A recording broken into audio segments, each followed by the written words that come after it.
Hi there, this is Sheena Rowlands and today I'm sharing with you my latest layout for Hey Little Magpie store featuring Cocoa Vanilla Studio Storyteller range. In particular, this is the Brighter Days paper. What's not to love about a Cocoa Vanilla Studio rainbow? So I'm using my scoring board here and I'm scoring every ½ inch on this side, and then I'm going to turn it over and I'm going to do every ½ inch on the other side in between. So when it's finally done, it's going to be scored every ½ inch. As you can see there, I've done that off camera because it did take me a little bit of time, and then I've trimmed it into 3-inch strips.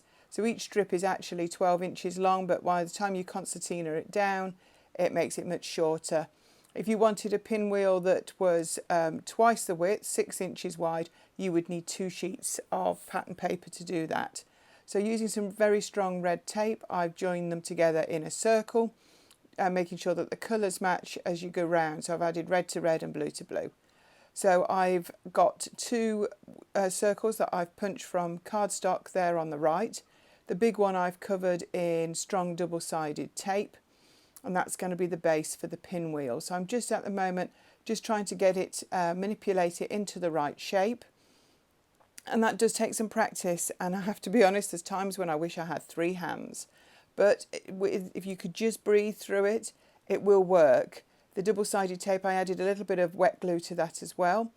And it's not far off. Now, it will keep popping back up for a bit, but you just need to keep putting pressure on it while you get it into the right shape. What I did do with the smaller circle is I popped that flat in the middle of the pinwheel just to give me an idea how circular I'd managed to get everything. So I'd use that as a guide when I was pushing it in on the bottom. So over the top of that, I've added some foam pads in the centre and another circle. That's just to add complete stability for when it dries. I did leave it overnight with a book on top just to make it completely solid. So I've come in with my photo here. It's a family photograph, so it's full of colour. I thought it would be perfect to go on this rainbow pinwheel. And the flowers in this range are just wonderful. And I'm going to just layer those following the colours of the pinwheel. So the blue flowers are over the blue and go out to the reddy pinks either side. So I've got some of those out of the packet and I've laid them on at the moment. Nothing stuck down. If you know me and watched my videos before, it takes quite a bit before I commit to anything. So I'm just now trimming one of the papers from the 6x8 pad, and I've added like a little journaling card either side of the actual photograph. And I'm just going through the ephemera that I've got as well, just to see if there's anything that I like. I particularly like the banner piece, and that's definitely going to stay there above the photograph. And I'm now looking at the pattern papers in the smaller pad just to see if I wanted to mat the photo, and I chose the yellow in the end just to add another layer. I also decided to back the whole layout with the back of the Ditsy Daisy, which is the blue.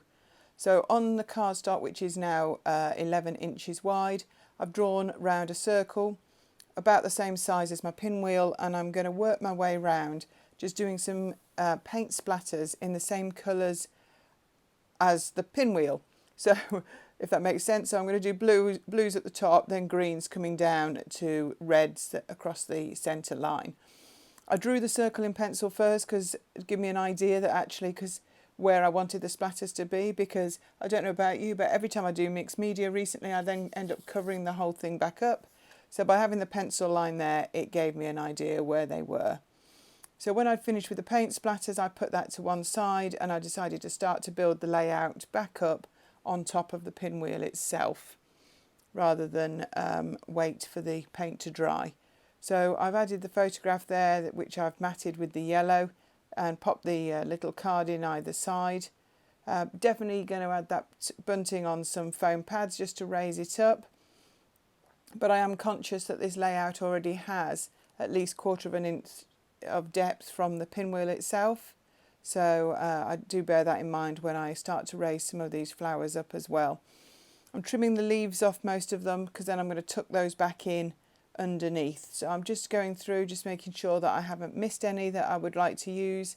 It's a nice big cluster of colour, but these flowers are just too good to not put on. and I think they go really well with the pinwheel. Just move the photo up there a little bit before I finally commit and stick things down, just to actually even things up, because I want the colour to show all the way through. So I'm just layering them out, starting with the blues in the centre, then yellows either side, and then pinks, and then goes to red. So do check out this range in the store. Really impressed that it's got a really nice shade of dark blue in it, which you don't often get in scrapbooking ranges, I've noticed. And I for one, wear a lot of blue, so I really like blue to be in a scrapbook range. So do check it out. I think the whole range is in the store. There was also a deal where you could order it beforehand, so I know that Sarah got a lot of it in because she knew how popular it would be.